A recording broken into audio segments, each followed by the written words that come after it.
이에 전국의 사회적 거리두기 단계를 1단계로 조정하되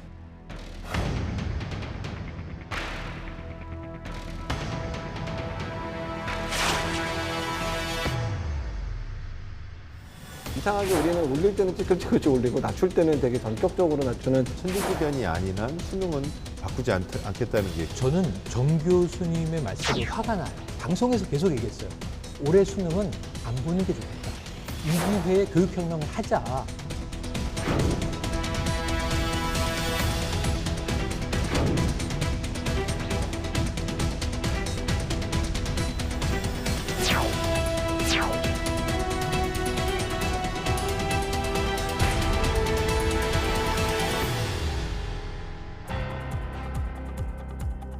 여러분 안녕하십니까? 더 이슈 진단 코로나19 최진봉입니다. 최근에 사회적 거리두기와 관련해서 연구 결과가 하나 나왔습니다. 사회적 거리두기를 오래 하면 할수록 인구 사망률이 높아진다, 이런 결과였는데요.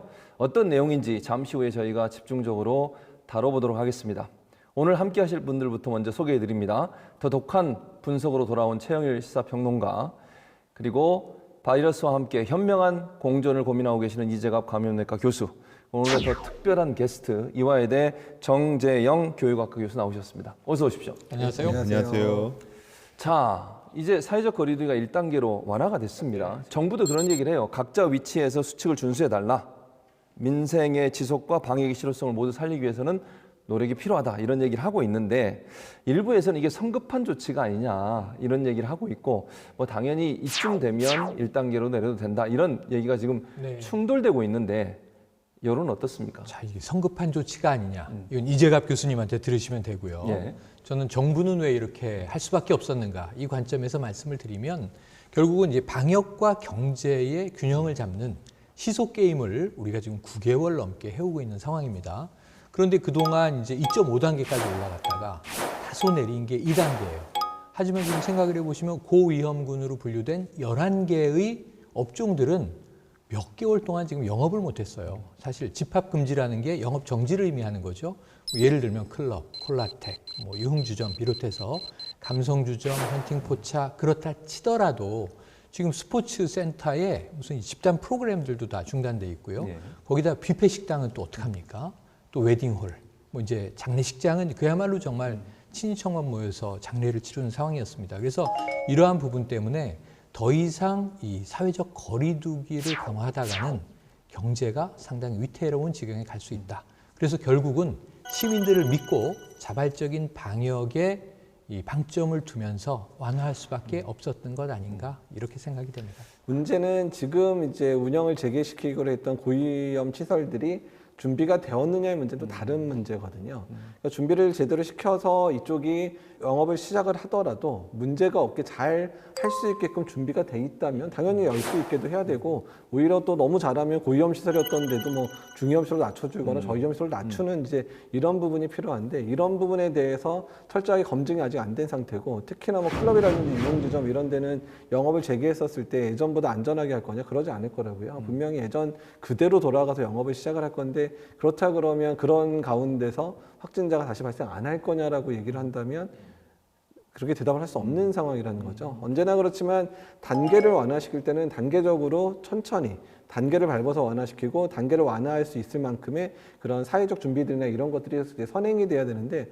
이상하게 우리는 올릴 때는 찌끔찌끔씩 올리고 낮출 때는 되게 전격적으로 낮추는, 오히려 우리의 방역의 그런 방향과 맞지 않는 그런 부분들 선택을 많이 하고 있기 때문에 그런 부분 때문에 좀 많이 안타까운 생각이 들고, 이후에 이제 우리가 걱정했던 고위험 시설에서 또 확진자들이 또 다수 나오는 상황이 되지 않을까, 이런 염려가 되는 거는 맞긴 맞습니다. 여전히 염려는 남아있다, 이렇게 좀 말씀을 하셨는데, 교육 현장도 좀 우리 정 교수님한테 여쭤봐야 될 것 같아요.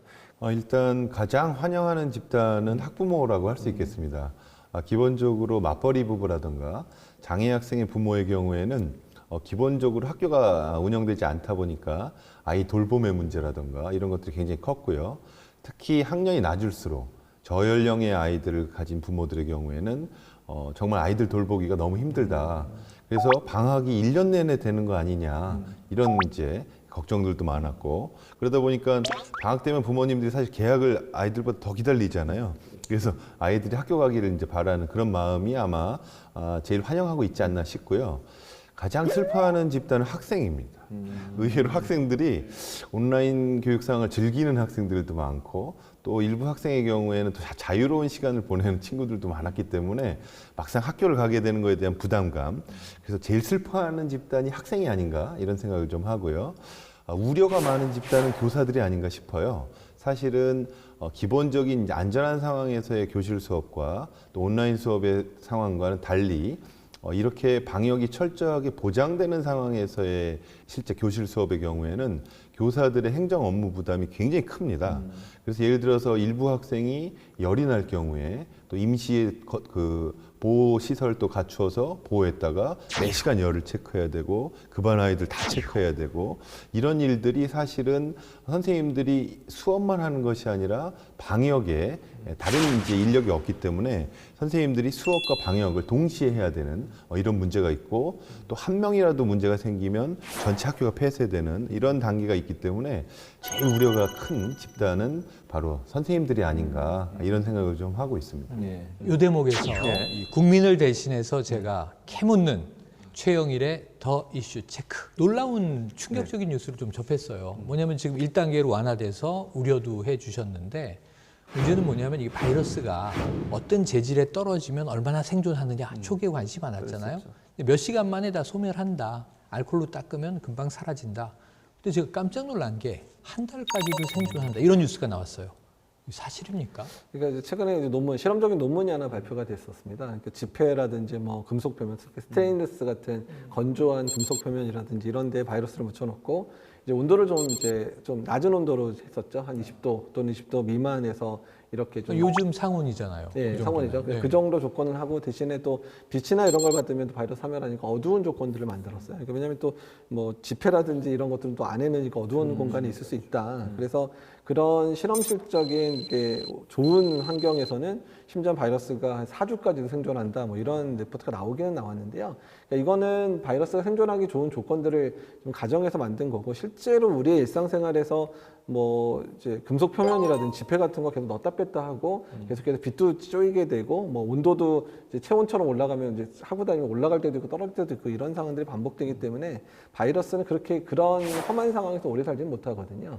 생존하는 거랑 또 그게 감염을 시킨 또 얘기는 다른 얘기예요. 그러니까 감염을 시키려면 감염시킬 만한 농도 이상으로 생존해 있어야 되는데 어차피 이런 생존 공간에서 상황이 좋지 않으면 시간이 지날수록 계속 사멸을 하기 때문에 실제로 살아있다고 해도 감염을 일으킬 거냐는 또 다른 문제여서 이제 약간 실험실적인 상황이다라고 생각하시면 될 것 같고 다만 한 가지 꼭 주의해야 되는 부분들은 어떻든 환경이라든지 아니면 우리가 자주 만지는 쪽에는 바이러스가 살아남을 수 있기 때문에 그러니까 마스크 표면을 뭐 일주일씩도 산다 그러거든요.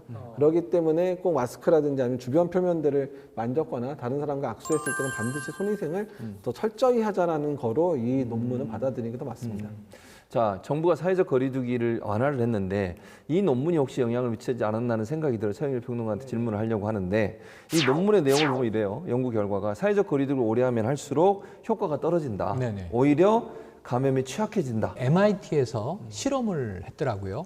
이 사회적 거리두기가 장기화되면 이 전체 인구에서 사망률이 최대 29%까지 늘어난다는 거예요. 이게 아마 스트레스 때문이다. 이렇게 이제 주장이 되는 것 같은데 이런 예가 나옵니다. 사람을 10시간 동안 고립시켜두면 이 사람의 상태는 10시간 동안 배를 굶긴 것과 같은 정도의 그러니까 이제 굉장히 고통스러운 상황을 느끼게 된다는 거죠. 그래서 사회적 거리두기가 무한정 지속될 수 있는 게 아니다라는 것이 이 연구 결과의 의미인 것 같습니다. 온라인 개학으로 오히려 소외된 학생들이 늘어나고 있다 이런 얘기들이 있는데 실제 그런 현상이 일어나고 있습니까? 기본적으로는 이제 돌봄이 필요한 아이들이 있는데 학교가 돌봄의 기능을 굉장히 많이 했거든요.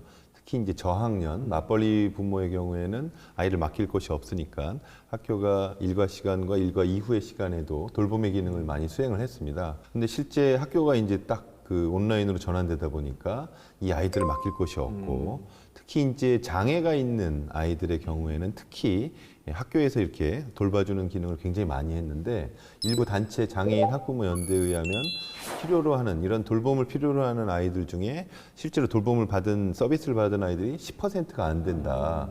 그러니까 90% 아이들이 돌봄 혜택을 못 받다라는 통계도 발표한 바가 있습니다. 물론 이제 이후에 조금 학교가 돌봄 기능을 확대해서 4월 이후에는 좀 확대됐는데 그럼에도 불구하고 맞벌이 부부의 경우에는 이제 기업에서 이렇게 그 직장에 나오지 않도록 하는 이런 휴가 제도가 이제 다 끝나고 소진된 이후에는 상당히 맡길 데도 없고 아이들을 돌보기 어려운 이런 상황이 됐습니다. 코로나19 관련해서 교육 현장과 코로나19가 어떤 연관성이 있는지 먼저 화면으로 관련 이슈들 살펴보도록 하겠습니다.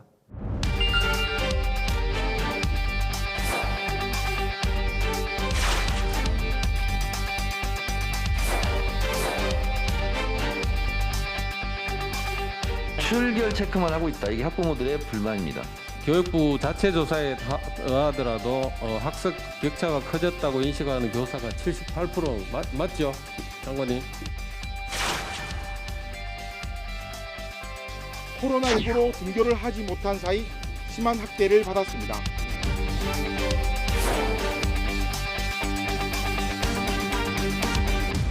교육의 빈익빈 부익부 이런 현상이 나타나고 있다. 이런 지적이 나오고 있는 상황이죠, 지금.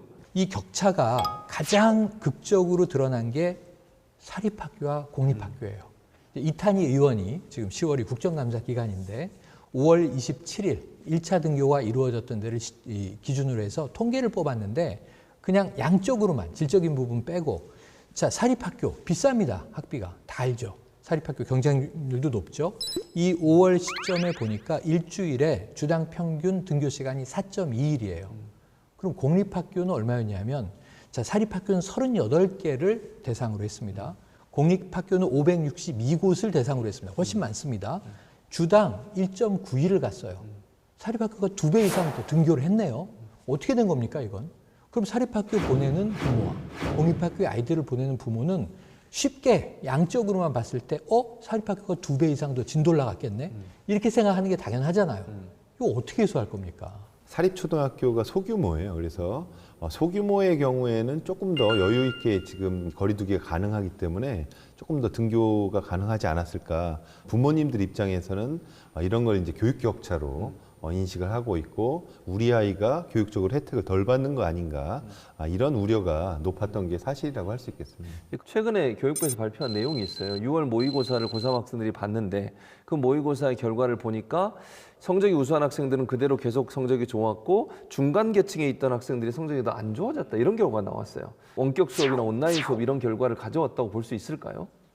기본적으로 저는 그렇다고 보는 게 동기화 수준이 부족한 목표가 명확하지 않고 노력의 방향이나 그 정도 수준이 낮은 학생들의 경우에는 아예 생활 습관이 무너지는 경우가 이제 학생 중에는 있어요. 그래서 실제로 초등학생의 경우에도 부모의 돌봄이 부족한 경우에는 낮과 밤이 바뀌는 친구들도 많이 생기고 그리고 게임에 이제 오히려 더 올인이 돼서 제가 아는 한 분의 자녀도 고3인데도 레벨이 업됐다고 그 레벨이 게임 레벨이라고 맞습니다. 네, 그렇다는 얘기를 제가 들은 게 있는데 그런 경우로 본다면 사실은 상당한 격차가 심해졌다라고 볼 수가 있겠습니다. 그래서 실제 교육부에서 올해 7월에 현장에 조사를 해보니까 교사들의 약 80%가 온라인 수업에서 격차가 심해졌다라는 응답을 했습니다. 교사들이 인식하기에도 상당히 격차가 있다. 그 원인으로 꼽은 게 교사들의 생각으로는 자기주도 학습 역량, 동기화 수준이 약 한 65% 정도로 가장 높게 나타났고 여기에 부모의 이제 역할 그리고 학생 스스로 학생과 교사의 이 상호작용, 또 학생 간의 상호작용 이런 것들이 온라인 교육에서 굉장히 부족한 부분이다라고 지적을 하고 있습니다. 그래서 온라인 교육의 명암이 있는데 온라인 교육은 맞춤형으로 자기가 원하면 1.5배속으로 들을 수도 있고 자기의 맞춤형으로 부족한 부분을 찾아서 들을 수도 있는 장점이 있지만 이런 스스로 동기화가 낮고 자기주도 학습 역량이 낮은 학생들한테는 상당히 어렵다, 적용하기 어렵다라는 것을 우리가 다시 한번 이번에 학습하는 기회가 되지 않았나 싶어서 온라인 교육이 만능은 아니다. 그리고 온라인 교육을 활용해서 교사들이 동기 자극을 계속 해주고 부모들도 역할을 해줘야 된다는 것을 이번에 다시 한번 경험적으로 100% 온라인 수업에서 우리가 확인해 봤다라고 할 수 있겠습니다. 이건 거대한 실험이라고 저는 생각하고요. 그래서 이런 부분들이 우리 미래 교육을 만들 때도 중요한 경험적 증거다라고 생각이 됩니다. 자, 일단 학습 격차 문제는 우리가 뒷부분에 가서 좀 더 살펴보기로 하고요. 학부형 두 분 계시잖아요. 이재갑 교수님. 실제 지금 정 교수님 얘기 들어보니 집에 있는 아이들 3명 그런 현상이 나타나고 있다고 보십니까? 예. 그렇게 보세요? 네. 전형적으로 느끼고 있는데 우리 이제 뭐 애들 중에서 저희 애들도 뭐 셋이니까 뭐 공부 열심히 하는 애도 있고 열심히 안 하는 애도 있는데 좀 열심히 안 하는 애는 더 열심히 안 하고 되게 자유롭게 아주 자유롭게 살고 있습니다. 네. 오히려 저는 그냥 이런 식의 넌 자유롭게 사는 게 오히려 스트레스 덜 받고 또 좋다고 생각은 하고 있는데 자유롭게 사는 친구가 있고 공부를 그래 따라가려고 이제 친구들 공부하는 거 따라가려고 하는 애는 또 그냥 열심히 듣고 또 이제 뭐 자기 하고 싶은 거 다 하고 뭐 학원 다니면서 더 보충하고 이러면서 시간을 또 보내더라고요. 그래서 아이들이 셋인데 뭐 다 제 아들들인데 반응하는 양식이 너무 다르게 나타나가지고요. 그래서 아 이게 다 애들마다 다르게 나타날 수밖에 없구나 생각이 들더라고요. 최영일 평론가도 자녀 중에 중고등학생 예, 예. 아직 있나요? 저는 지금 큰아이, 딸아이는 20대 중반인데 대학원을 마쳤어요. 그러니까 이 아이는 지금 코로나19에 뭐에 직면했냐면 이제 취업 절벽에 직면했어요. 취업해야 되는데 이제 일자리가 다 죽었어요. 좀 다르고 둘째, 막내가 10대인데 고3이에요. 그런데 문제는 뭐냐면 이제 학부모 전체 커뮤니티에서 이렇게 들려오는 이야기들을 종합 분석을 해보면 사교육 의존도가 엄청나게 높아졌다. 자, 학원에 늘 가는 아이들, 그 학원이 바이러스 때문에 대형 학원은 문을 닫는데도 그러면은 또 악착같이 공부시키는 작은 학원으로 찾아갑니다. 또 심지어는 이제 과외 선생님, 지금 이제 수능 친지 얼마 안 된 이 대학생들이 와서 국영수 가르쳐 줍니다. 그러니까 이렇게 교육비를 아낌없이 투자할 수 있는 아이들은 간다는 거예요. 나머지 아이들은 아까 말씀하신 대로 학습 규칙성이 붕괴된 거예요, 생활이. 그래서 이거 뭐지? 학생인가 아닌가? 정체성도 혼란스럽고 이런 상황을 겪고 저희 아이는 그냥 열심히 낙천적으로 하는데 한 가지를 걱정해요.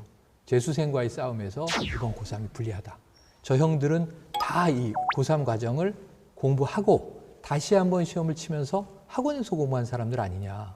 반복 학습을 하는데 우리는 고3 진도 제대로 못 나갔다. 단락이 뚝뚝뚝 끊어져 있다. 어떻게 부딪히지? 그럼 불리한 거 아니야? 뭐 이런 거에 대한 피해의식이 좀 있어요, 아이들이. 그래서 이런 문제들을 어떻게 심리적으로 해소할 것인가. 또 나중에 이게 트럼프 대통령하고 비슷해요. 수능 쳤는데 이 대입에 실패하거나 성적이 잘 안 나오면 코로나나 이 교육 상황 탓으로 남 탓을 할 가능성도 있어요. 그래서 이 아이들을 어떻게 케어할 것인가 하는 문제는 올해 고3은 좀 심각해 보입니다. 일단 뭐 교육부는 학습 격차를 줄이는 방안 중에 하나로 대면 수업을 확대하는 것을 지금 추진하고 있고 이번에 1단계로 내리면서도 학생들의 등교 수업을 좀 확대하고 있는 중입니다. 교육부는 교육청과의 협의를 거쳐 유치원과 초등 저학년의 등교 수업을 확대하기로 원칙을 정했으며 중학교와 고등학교는 거리두기 1단계 조정에 따라 등교일이 자동적으로 확대될 것으로 예상합니다. 그런데 문제는 이렇게 되면 방역이 이제 또 논란이 되지 않겠어요? 7월에 사실은 그래서 교육부에서 자담회 할 때 한번 불려간 적이 있어서 한번 비슷한 내용을 발표한 적이 있어요. 그래서 그때 이제 말씀드렸던 게 뭐냐면, 그러니까 우리나라의 그런 그 감염병 코로나19의 유행 상황에 따라서 학교의 등교 수업이나 또는 이제 비대면 수업이나 이런 부분이 그 어떻게 결정될 거다. 그러니까 근데 학교들이 1학기 때 사실 등교 수업을 하면서도 확진 환자가 실제로 학교에서 발생한 경우는 한 명이가 2명밖에 사실은 없었거든요. 최근에 근데 2차 유행 되면서 조금 숫자가 늘어나긴 늘어났지만 전반적인 상황에서 학교에서의 관리 상황들은 상당히 좀 잘 진행을 했다 그래서 상당히 좀 칭찬도 해드리긴 했었는데 그렇다고 한다고 해서 100% 등교 수업은 아마 계속 못 할 거란 말이에요. 그러면 어차피 온라인 수업하고 이제 그 학교 등교 수업 또 이런 부분들이 되게 조화를 잘 갖춰야 되는데 어느 정도 고도화될 필요가 있다는 거예요. 온라인 수업도 고도화돼서 학생들이 온라인 수업에 조금 더 잘 동참할 수 있게 하는 방법들을 만들어야 되는 거고요. 그 다음에 이제 등교 수업이 가능해졌으니까 온라인 수업에서 잘 못 따라가고 있는 아이들에 대한 특별한 어떤 관심과 배려들을 통해서 그 아이들도 돌봐줄 수 있는 그런 상황들을 만들어야 된다는 거죠. 그래서 온라인 수업과 등교 수업 이 두 가지의 균형점들을 잘 갖추면서 방역의 상태들을 잘 끌어가야지 그냥 학력이 떨어졌다고 해서 또 너무 과하게 대면 수업 위주의 등교 수업만 하겠다라고 그냥 막 몰아붙인다든지 이런 식의 상황들로는 지금의 난국을 타개하기 상당히 어렵고 특히 앞으로 이제 겨울철 다가가게 되면 바이러스의 활성도나 이런 게 훨씬 더 강화될 가능성이 높기 때문에 10월, 11월에 만약이라도 이제 지역사회 내에서의 대규모 감염들이 발생을 하게 되면 지금은 1학기 때는 그래도 우리가 유행을 잘 통제했었으니까 학교에서의 유행 상황들이 많이 발생하지 않았겠지만 지역사회 감염이 늘어나게 되면 당연히 학교를 중심으로 한 유행도 당연히 생길 수 있는 부분들이 있을 거기 때문에 이렇게 지역사회 유행 상황과 이런 걸 잘 맞추어서 언제든 등교 수업과 이제 비대면 수업, 온라인 수업이 이런 부분들이 균형이 이제 뭐 등교 수업이 이렇게 올라갔다가 또 비대면 수업이 올라갔을 때 있는 이 상황에 대해서 능동적으로 대처할 수 있는 능력들 교육계가 가져야 된다는 거니까 이제 방역 전문가 또는 감염병 전문가들의 공통적인 의견입니다. 자, 꼭 등교를 안 해서 발생한 현상이다 이렇게 단정적으로 얘기할 수는 없지만 기본적으로 코로나 사태 이후에 아동 학대도 증가하고 있다 이런 보도들이 나오고 있는 상황입니다. 정말 소중한 한 명 한 명의 아이들을 우리 사회의 시스템 속에서 제대로 보살피지 못했다는 점에서 정부는 막중하고도 무한한 책임을 느끼며 우리 아이들에게 미안하고 또 미안합니다. 코로나19로 인한 가정 내 생활의 시간이 늘어나면서 처음에는 부모들이 아이들을 훈육하려고 하던 것들이 점점 거칠어지면서 아동학대로 발전했을 가능성이 크다. 그리고 이게 또 장기화되니까 또 다른 측면의 학대가 발생하는데 이건 훈육이 강도 높은 게 문제가 아니라 방임을 해버려요. 왜냐하면 부모 스스로도 지쳤고 이 가정 불화가 커진 거예요. 부딪혀봐야 싸우니까 각각 지내자. 그래서 이 아이들은 주로 아마 최근에 그 라면 형제 사건 인천에서 들으셨죠. 이 경우에는 이제 홀어머니가 키우는 두 어린 형제인데 어머니가 전날 지인 집에 가서 안 들어왔단 말이에요.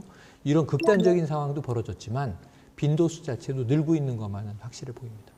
실제 이제 경험상으로 보면 이제 부모님들이 자녀가 이제 교육시키면서 제일 즐거울 때가 자녀가 기숙사가 있는 고등학교에 입학할 때 부모들이 굉장히 행복해야 한다고 하는데 고등학교 때 기숙사에 들어가면 자녀에 대한 애정이 높아지고 부모와 자식 관계가 좋아진다고 합니다. 그게 떨어져 있으면 오히려 근데 함께 있으면 여기 다 자녀를 키우고 계시지만 있으면 일단 다툼이 생기고 왼수라는 표현을 드라마에서 쓰죠. 근데 이게 우리나라만의 현상이 아니고요.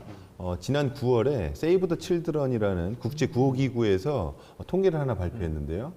코로나 이전에 휴교하기 전에 보통 신고 비율이 8% 정도였는데 휴교를 전 세계적으로 하지 않았습니까? 휴교 이후에 17%가 된 걸로 봐서는 100% 이상 올라간 거거든요. 이게 전 세계적인 현상으로 아동학대가 늘어나고 있다. 사람 간에 함께 있으면 갈등이 생기는데 갈등 중에서 한 명이 파워가 셀 때 이럴 때는 폭력으로 전환되게 되어 있습니다. 학교 폭력도 그런데요. 부모 자식 간에도 파워가 이제 부모가 더 있는 경우에 부모에 의한 폭력이 자녀의 갈등 관계를 해소하지 못하고 힘으로 누르려고 하는 이런 문제에서 아동학대로 지금 발전되고 있는 것이 아닌가. 그래서 좀 드리고 싶은 말씀, 이 방송을 보시는 부모님들이 자녀랑 좀 갈등을 해결하는 방법을 같이 고민해야 되지 않는가. 그게 예전에 저희가 자랄 때 부모와 자녀와의 관계랑 지금은 좀 다른 관계로 지금 되어 있지 않습니까? 그런 것들에 대해서도 이해하는, 그래서 좀 더 화목한 가정을 만드는 계기가 코로나로 인해서 생길 필요가 있지 않을까, 이런 생각이 좀 듭니다. 연초부터 사실 뜨거운 이슈였고 관심사였죠. 수능 문제 얘기해 보도록 하겠습니다. 코로나19와 독감이 동시 유행하더라도 사회적 거리두기가 3단계로 격상하더라도 올해 수능은 12월 3일 예정대로 치러집니다. 훨씬 강화된 방역 기준을 적용하여 철저한 방역 대책으로 2021학년도 수능을 준비할 것입니다.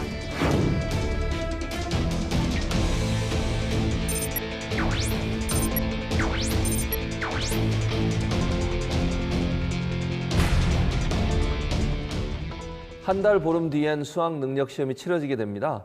코로나19가 더 악화되더라도 교육부는 수학 능력 시험을 그대로 치르겠다고 못을 박았습니다.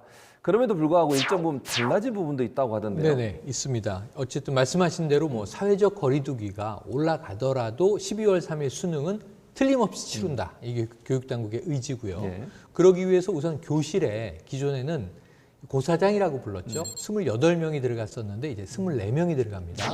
그리고 지금 보시는 요 투명 아크릴. 예. 이게 수험생 사이사이에 모두 다 놓이게 됩니다.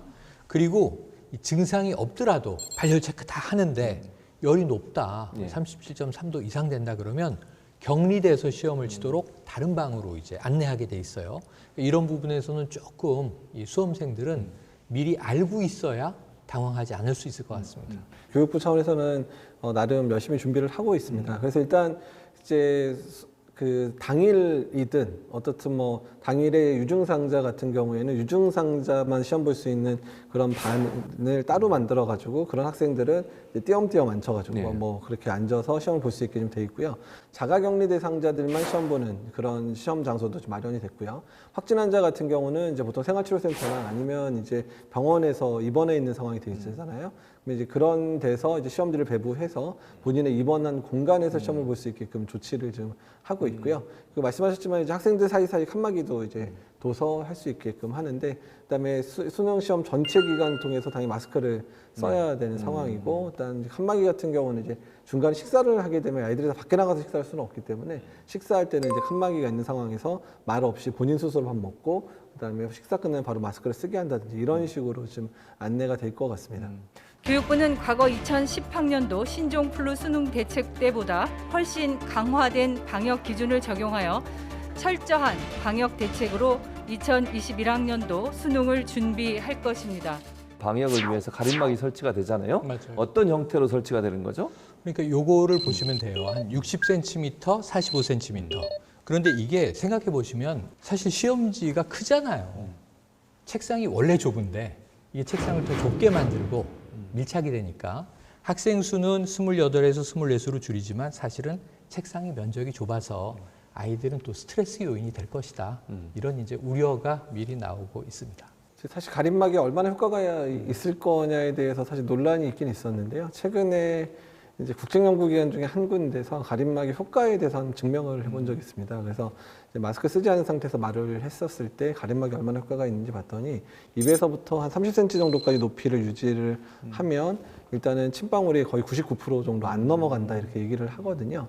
근데 학생들이 사실은 이제 시험 중간에 마스크를 다 쓰고 사실은 있어요. 그래서 이제 마스크를 잘 쓰고 있다면 사실은 시험 기간에는 이걸 낮출 수는 있는데 오히려 이제 중간중간 쉬는 시간에 이제 긴장도 하고 이러니까 물도 좀 한 잔 마셔야 되고 또는 이제 끝나고 이제 식사 같은 거 할 때는 마스크를 벗어야 되니까 그런 상황에서는 반드시 가림막이 있는 게 일단은 그 사이에 이제 마스크를 벗어서 생길 수 있는 문제들을 좀 막을 수 있는 측면들은 있거든요. 그래서 어떤 많은 부분들을 좀 더 고민을 해가지고 결정해야 되지 않을까 생각이 듭니다. 어떤 상황에도 수능은 치르겠다 지금 얘기를 하는데 그럴 수밖에 없는 게 미국 같은 경우는 SAT를 3번 정도 보고 그중에 가장 좋은 점수를 제출하도록 해서 기회를 여러 번 주지만 우리는 수능만이 유일한 기회이기 때문에 이런 일이 일어난다고 볼 수밖에 없겠죠.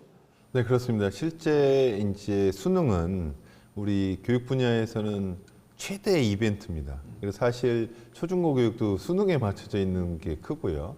대학도 수능에 맞춰서 모든 일정을 다 정하기 때문에 수능을 볼 거냐 안 볼 거냐를 변수로 하는 순간에 교육계에서는 상당한 큰 혼란에 빠질 수밖에 없다 이렇게 생각이 됩니다. 그래서 교육당국에서도 보건 방역의 측면에서는 여러 가지 고려해야 될 변수가 많지만 사실 수능만큼은 상수를 하겠다라고 지금 이제 선언을 한 상황이라고 볼 수 있고요. 아시겠지만 우리나라의 1994년 4학년도에 처음 2번의 수능을 친 적이 있었는데 한 번만에 이제 그걸 폐지한 경우가 있습니다.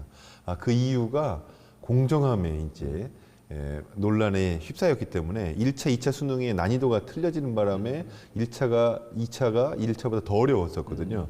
그래서 많은 이제 이 민원에 시달려서 일단 그 다음에 바로 바꾸긴 했는데 이번도 날짜가 다시 바뀐다거나 예전에 이제 지진 때문에 이제 연기된 우리 경험도 있긴 하지만 그런 천재지변이 아닌 한 수능은 바꾸지 않겠다는 게 교육 분야에서는 이제 확고한 의지가 있지 않나 이런 생각이 좀 듭니다. 고3 수험생을 둔 아빠로서 이런 지금 여러 가지 현상들, 방역 문제, 그다음에 시험 문제 이런 문제 걱정 안 되세요? 저는 정 교수님의 말씀에 좀 화가 나요. 왜요? 이거 정말 화가 나요. 왜냐하면 같은 날, 같은 시, 같은 시험지로 시험을 치면 공정하다고요?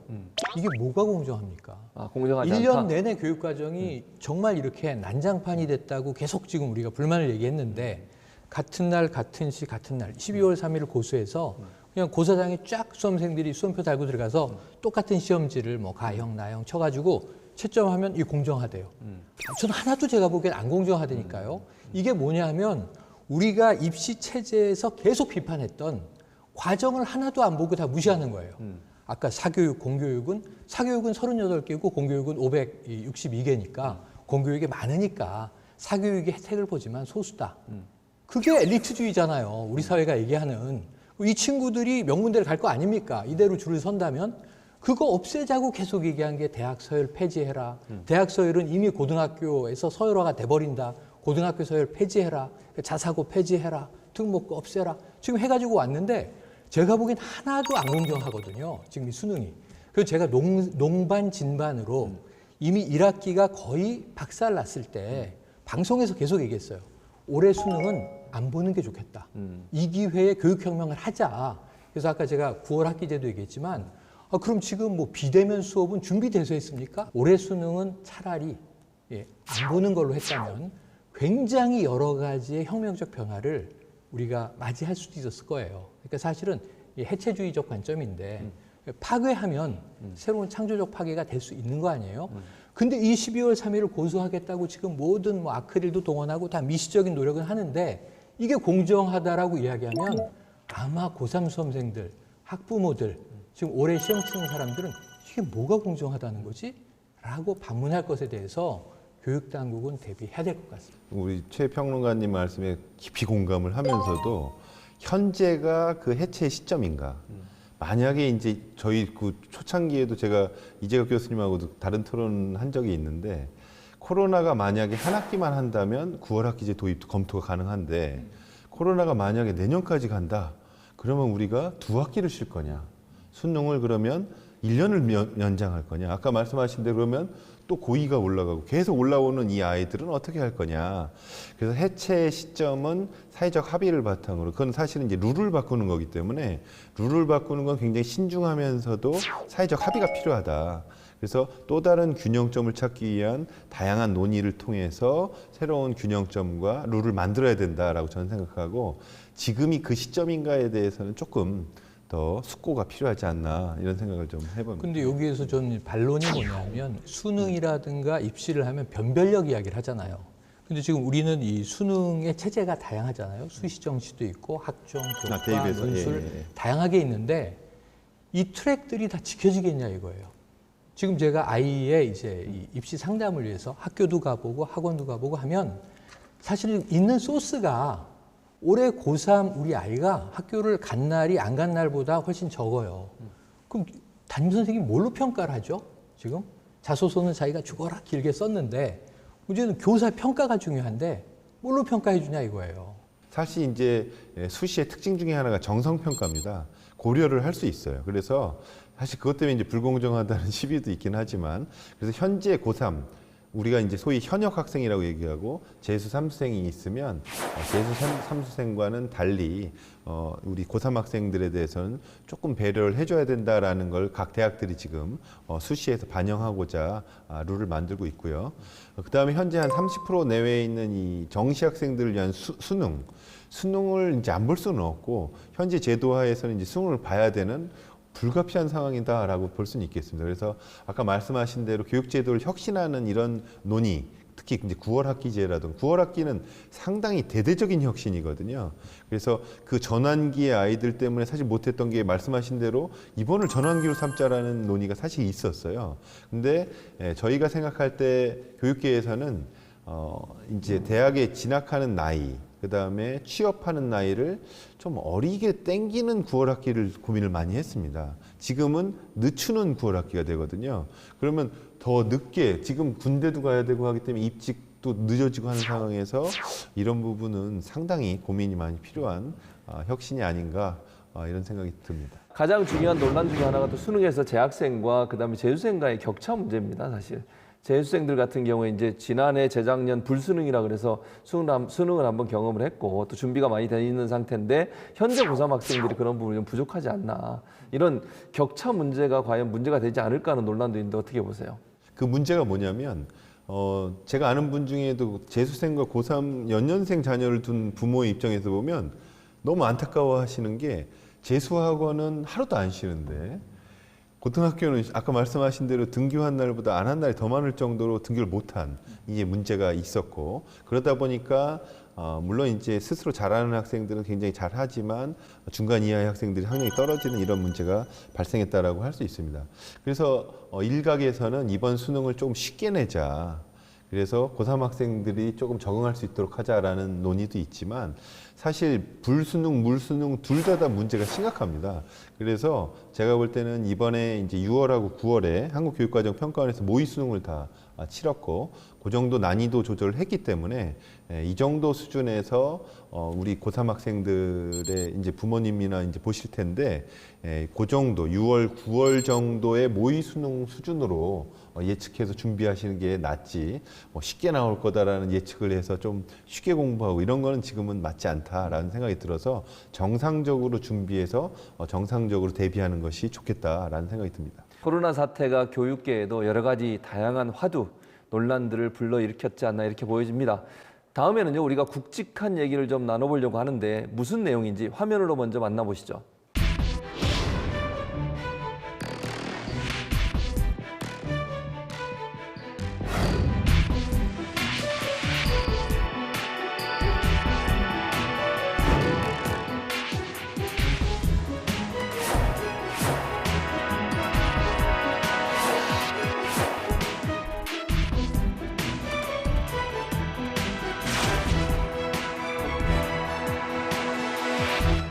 코로나19가 팬데믹이라고 하는 어려움도 우리에게 가져왔지만 교육의 제도를 바꿀 수 있는 어떤 기회도 제공해줬다 이렇게 우리가 분석을 했는데 정 교수님이 만약에 딱 한 가지만 바꿀 수 있다고 하면 지금 우리나라 교육 제도 중에 이것만은 꼭 바꾸고 싶다. 뭐가 하나 있으면 꼽아 주시죠. 하나만 꼽아야 된다니까 상당히 어려운데 하나만 꼽자면 학교 시스템이라고 저는 생각하고요.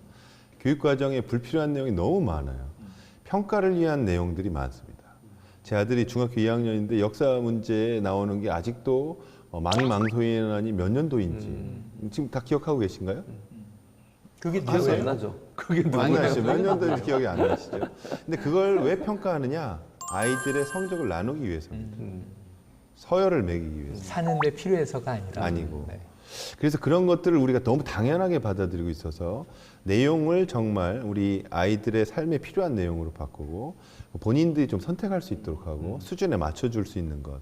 그리고 평가도 서열이 아니라 이 아이들이 학습을 제대로 했는지를 확인하고 또 다른 학습을 위한 평가로 우리가 좀 바꿔주는 이게 교육 내용을 바꾸고 평가를 바꾸고 선생님의 역할이 바뀔 수 있다.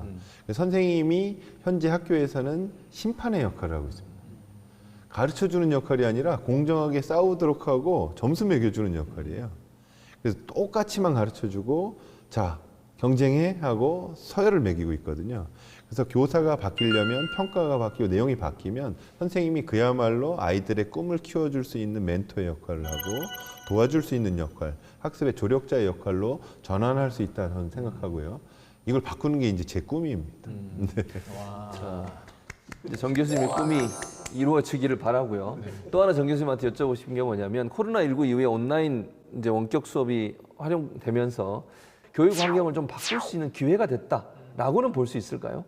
전 절호의 기회라고 보는 게 교육계에서는 이제 1957년을 기억하는데 1957년에 소련에서 스푸트니크를 쏘아 올렸습니다. 근데 미국에서 나사를 만들고 인터넷의 원조라고 하는 알파넷도 그때 개발이 됐거든요. 근데 또 다른 큰 변화 중에 하나가 교육계에서는 교육과정이 1959년에 바뀌었어요. 그 전에 경험주의의 어떤 교육 내용이 이제 지식 중심으로 학문 중심으로 이제 바뀌는 계기가 됐는데 코로나로 인해서 사실 아까 말씀해 주신 대로 온라인 시스템이 이제 갖춰졌잖아요. 학교를 아까 말씀드린 대변화에 할 수 있는 기반을 갖췄다고 저는 생각하는 게 온라인 교육의 명암을 아까 말씀드렸지만 온라인 교육의 장점은 학생들에게 개별화된 교육을 할 수 있다는 겁니다. 이게 제가 생각하는 온라인을 기반으로 하되 선생님이 주도하는 미래 교육, 인공지능 교육이다 저는 그렇게 생각을 하고 있습니다. 그래서 지금 교육부랑 교육청이 이런 걸 위해서 시스템들을 지금 많이 개발하고 있거든요. 중요한 부분은 시스템을 위해 선생님들이 너무 많은 걸 투자해야 되고 노력해야 되는 것이 아니라 선생님이 정말 개별화 지도를 할 수 있는 도와주는 시스템으로 만들어주면 정말 교육이 대전환을 할 수 있는 중요한 우리가 변화의 변곡점이 지금 놓여 있다라고 생각하고 저는 교육 전환의 기회로 삼아야 된다 이런 생각을 하고 있습니다. 마지막으로 우리 세 분한테 오늘 오시기 전에 한 주간 인상 깊었던 사진이나 기사 있으면 하나씩 좀 가져와 달라 이렇게 부탁을 드렸는데 최영일 평론가 뭘 가져오셨나요? 네, 저는 타임즈의 표지를 가지고 아, 왔는데요. 그래요? 이 표지를 보시면 백악관에서 코로나 바이러스, 붉은 코로나 바이러스가 마치 연기처럼 뿜어 나오는 것으로 정말 그 아주 섬뜩한 예. 표지를 세웠어요. 근데 백악관, 트럼프 대통령이 코로나19에 확진됐죠. 오늘 교육 문제니까 한번 트럼프 대통령에 대해서 말씀드리고 싶어요. 조 바이든 후보하고 막 토론회를 할 때 제가 제일 충격받은 건 뭐냐면 스마트라는 단어를 이야기하면서 당신은 스마트를 이야기할 자격이 없다. 당신 공부 못했지 않느냐. 거의 꼴찌했지 않느냐. 그렇죠. 이건 굉장한 인신 모욕이었던 것으로 저는 생각이 되는데 그러면서 나는 와튼 스쿨 나왔다. 이 학벌을 자랑해요. 근데 그런 대통령이 지금 이런 짓을 해요. 제가 보기엔 굉장히 크레이지한 일들을 벌이고 있거든요.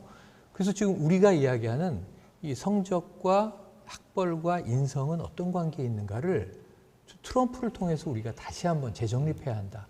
그렇지 않으면 괴물을 만들어내는 교육 시스템이 될 수도 있겠구나. 제일 중요한 건 공동체 의식, 더불어 살면서 자기 역할에 충실하고 타인만 배려해도 민폐를 주지 않는 삶을 살 수 있지 않을까. 이 표지를 통해서 좀 되새기고 싶습니다. 예.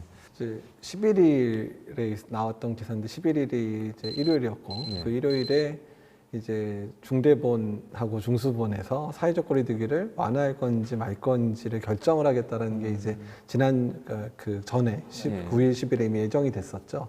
사실 일부러 뉴스를 안 보고 있었어요. 이게 뻔히 어떻게 할 결정할지가 뻔히 보였고 분명히 나온 결정에 대해서 상당히 제가 불만이 생길 것 같아서 근데 사회적 거리두기를 완화시켰다고 해서 비난하려는 게 아니라 그러니까 사회적 거리두기 완화는 뭐 할 필요는 있다고 보지만 준비된 완화냐가 중요한 거예요. 그리고 방역 단계를 낮추는 거지 방역을 낮추는 건 아니거든요. 그러니까 이제 이 부분에 대한 명확한 제시가 있은 다음에 나왔었으면 좀 덜 안타까웠었는데 그런 부분 제시 없이 그냥 완화시켜놓고 매번 지금 완화시킬 때마다 완화할 때 너무 과격하게 완화하는 측면들이 계속 나오고 있어서 그런 면들이 많이 안타까웠습니다. 저도 지난 일요일 날 발표됐던 사회적 거리두기 1단계로 되면서 학교의 밀집도를 3분의 1에서 수도권 3분의 2로 확대한 완화한 걸 뉴스를 가져왔는데 사실 이제 월요일부터 본격적으로 시행되기 때문에 제일 우려되는 게 사실 선생님들입니다. 선생님들이 얼마나 힘들어 하실까. 그래서 실제 준비할 것도 많고 아마 주말에도 나가서 준비하시는 특히 이제 교장 교감 선생님들은 아마 밤잠을 못 주무실 수도 있을 것 같고요. 선생님들은 실질적으로 해야 될 일이 너무 늘어나거든요. 그래서 등교하는 아이들 발열 체크부터 시작해서 수시로 발열 체크해야 되고 또 열이 나는 아이들이 생겼을 때 어떻게 조치해야 될지 매뉴얼에 따라서 이제 조치를 다 하셔야 되니까 상당히 힘드실 텐데 그럼에도 불구하고 그동안의 격차라던가 돌봄의 혜택을 못 받았던 아이들을 위해서 조금만 더 힘내서 우리 교육을 위해서 조금 더 힘내주시면 좋지 않을까. 이게 국민들의 응원이 좀 필요하지 않을까 생각이 듭니다. 아무래도 세 분 다 뉴스를 보니까 각자 관심 있는 분야의 뉴스를 가져오지 않았나 이런 생각이 듭니다. 자, 더 이슈 진단 코로나19 오늘 준비한 소식은 여기까지입니다. 시청자 여러분 개인 방역 잘 지켜주시고요. 저희는 다음 주에 더 참신한 소식으로 다시 찾아뵙도록 하겠습니다. 함께해 주셔서 고맙습니다.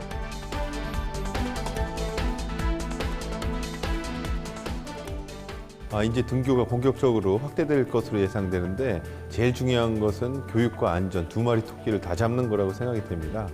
교육적으로도 중요하고 건강도 관리하는 게 굉장히 중요하기 때문에 교육과 방역 둘 다 신경 많이 써주시면 좋겠고요. 특히 이제 한 달 조금 넘게 남은 우리 수능을 준비하는 학생들의 경우에는 정말 차분한 마음으로 가장 최상의 컨디션을 유지해서 좋은 수능 결과 있기를 바라겠습니다.